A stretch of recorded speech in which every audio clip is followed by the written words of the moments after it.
తీసి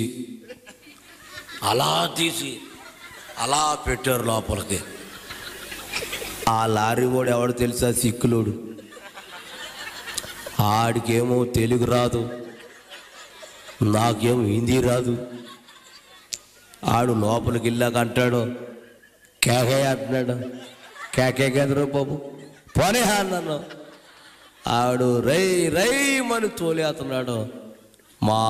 మన దిగి ఊరు వచ్చేసింది. ఆడు జడిచిపోయి ఆడు ఆపేశాడు. మన భాష రాదు కదా ఆడికి. సర్లే, అక్కడేమో మా వాళ్ళు ఎక్కిచ్చారు. ఇక్కడ ఎవరు దింపుతాడు? ఎవరన్నా ఉన్నారని చూస్తే ఎవడు లేడు. ఈడెట్టాడు, కేగా దిగిపోమన్నాడు. ఆగర బాబు, తూగుతో చచ్చిపోతాడు రా నాయన. ఆడితో అన్నాను, రే నువ్వు నన్ను దింపాలి అన్నాను.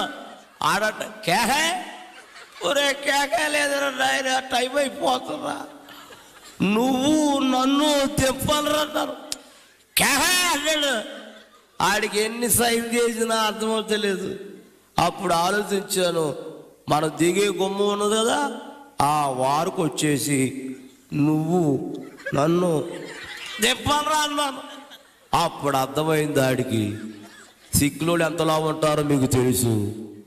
ఆడు నా రెక్క అట్టుకుని దింపి దింపి దింపి ఎంత దింపునా నాకు రోడ్డు అది తెలియదు. ఆడు నాతో పాటు దిప్పి దిప్పి దిప్పి నా మీద బాబు పడి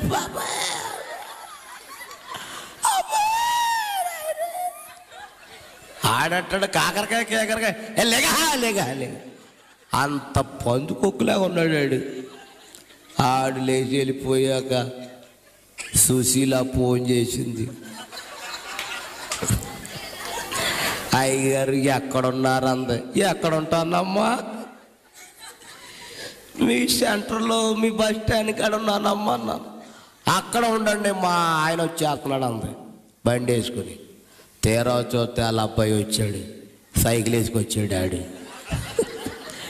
ఏరా మీ నాన్న లీడర్ అంటే, మా నాన్న బయటికి వెళ్ళాడండి, నేను బాగా తొక్కుతాను అన్నాడు. ఆడు సర్లేని ఎక్కించుకున్నాడు వెనకాల. ఇంతకీ ఎక్కడ తొక్కుతున్నాడు తెలుసా? పెడల మీద తొక్కేస్తున్నాడు ఆడు. బాబు సీట్ ఎక్కువ అన్నాను. సీట్ అందదని అన్నాడు ఆడు.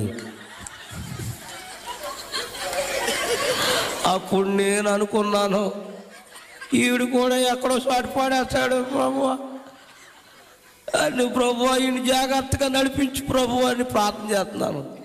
ఈలోగా గేదెలు వచ్చేస్తున్నాయి. ఆ ఊర్లో గేదెలు ఎక్కువంట. రే బాబు, గేదెలు వస్తున్నాయిరా, జాయిగా పోను. ఆడంటాడు, మీరు గట్టిగా పట్టుకోండి అన్నాడు. ఆడు పెడల మీద తొక్కేస్తున్నాడు.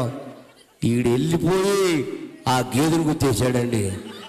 ఆడేమో అడ్డు పడిపోయాడు, నేను ఇటు పడిపోయాను, పేడ కుప్పలో పడిపోయాను.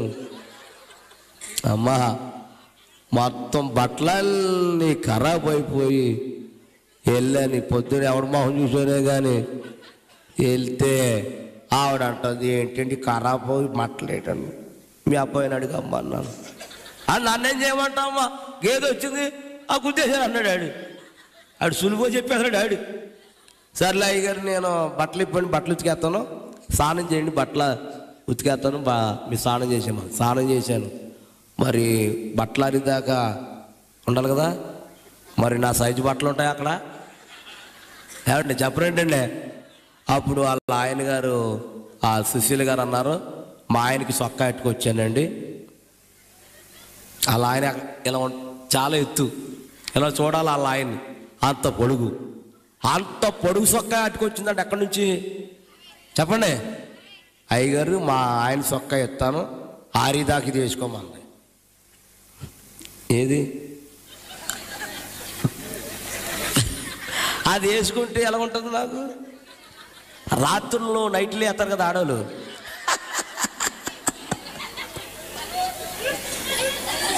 ఏంటి ఆవిడ వెళ్ళిపోయిందా? మీ పాప వెళ్ళిపోయిందా? స్తోత్రం చెప్పండి గట్టిగా. ప్రార్థన చేసుకున్న తర్వాత అన్నీ చేసిన తర్వాత చాలా డబ్బులు ఇచ్చిందండి ఆవిడ, చాలా డబ్బులు. అప్పుడు మనం ఆ టైంలోనే ఇల్లు కడుతున్నాం, చాలా డబ్బులు కావాలి ఆ టైంలో. ఈవిడ ఆవిడేంటి కరుణామణిలాగా చూస్తుంది ఏంటంటే ఆయన, ఏమి యాక్ట్ చేసేస్తుంది కరుణామణిలాగా. అందరు నవ్వుతున్నారు కానీ ఆవిడ నవ్వుతలేదేంటి? ఏమ్మా ఎందుకు నవ్వుతలేదు? నవ్వాలి అంతెందుకు. మొన్న ఒకరింటికి వెళ్ళాను ప్రార్థన చేస్తాకి. ఆవిడ కూడా కోటి వెళ్ళి వచ్చిందంట. కోళ్ళు దువ్వేతనాయి ఆ పక్కన, దువ్వేతబడి ఈవిడ అంటది శ్రో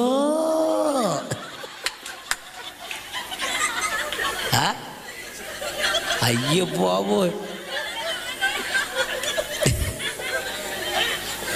నేను అలాగే చూస్తున్నాను,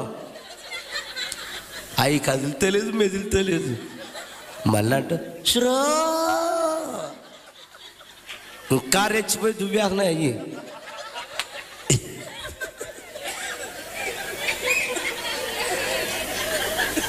అప్పుడు స్లో అంటే వెళ్తాయి. అప్పుడు నేను లేచి ఏంటది స్లో, ఏ స్లో ఏంటి చాలా దెబ్బతో ఈ దడావతల నుంచి ఆ దడావతలు దూకేసి వెళ్ళిపోయినాయి. కొయిటే మాటలు ఇక్కడ వేయకు, అక్కడ వేసుకో కొయిటే మాటలు. ఇక్కడ వేయాలంటే తేవంది నీకు. దేవుని స్తోత్రం చెప్పండి గట్టిగా.